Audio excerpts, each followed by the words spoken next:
شتر زیبایی ترکمن صحراست، عروس بیابانه. چهارمین جشنواره شتر اصیل ترکمن. شتر با فرهنگ صحرا پیوند خورده. Atamın babamın ozul ciğerli şuturdari.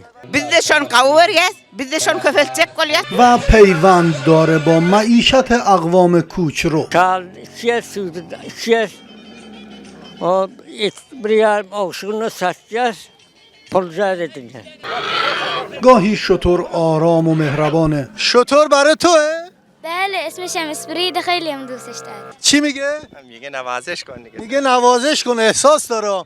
چی میخوره؟ کم هزینه هست و قانع. خار، قنقل، علف، هر چی که سبز بشه از زمینای شور. شتر یک بار آب بخوره خودش تا 30 روز میرسونه. و گاهی هم لجباز.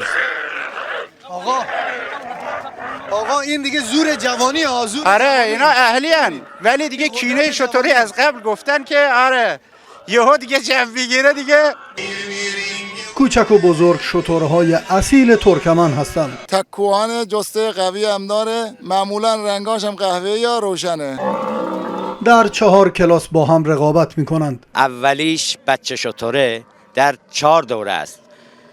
بعد دومیش تو مادراست، تو سنای 3 تا 5 سال داریم، 2 ساله داریم و مادرها 6 سال به بالا.